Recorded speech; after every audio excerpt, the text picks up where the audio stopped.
Have you ever done any digging into Metroid Dread? Yeah, a little bit. I've done a video called, I think it was something like Metroid Development Insights or something like that, so I don't know if you guys want to link that or not. I talked a bit about Metroid Dread in that, and I was just basically saying that I spoke to someone who'd seen Metroid Dread firsthand.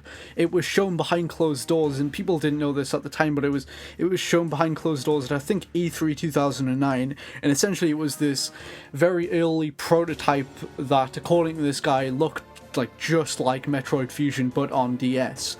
And the top screen, basic kind of sprite style, and the bottom screen was just a map. And that was pretty much the most anyone's ever seen of it outside of, NCL itself. I spoke to Craig Harris. I don't know if you guys know that guy. He was the former head of IGN's Nintendo people. He worked there during the time that Metroid Dread was a thing, and he says that he said to me that he's seen some kind of plot synopsis of it, although he couldn't remember any of it when I asked him about it. So I trust him, but I know that they were showing very select members of the press something like a plot summary of what it was going to be. I know it was going to be set after Metroid Fusion. I guess it was just kind of shaping up to be like the 2D Metroid of the DS, like Metroid Fusion, and there isn't really a whole lot to it. It was in development hell for a while, and I think by around 2010 it was just dead in the water, and for whatever reason, maybe they couldn't get NCL to invest in it, or it just wasn't shaping up the way they were hoping for.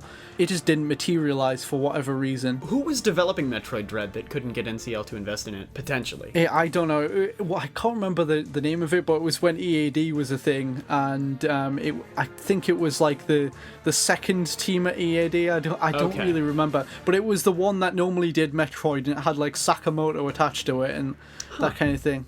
The people who made Metroid Fusion, I think. That's really unfortunate to me, because Fusion is my favorite of the 2D Metroids, and I really thought it was interesting how it sort of seemed to set up a conflict between Samus and the Galactic Federation at the end. So a direct sequel to Fusion would have been perfect for me. That's exactly what I would love to see. And we haven't gotten another 2D Metroid since then, other than Zero Mission. Hello everybody, thank you for listening to this Nintendo Week clip, NWC. If you like what you hear, please subscribe to us here on YouTube for more highlights and discussion videos from Nintendo Week podcast, or subscribe to us on iTunes for weekly breakdowns of all your Nintendo news, discussion segments on subjects, games, and more, and tons of other features. Thanks for listening, and we will see you tomorrow with another NWC.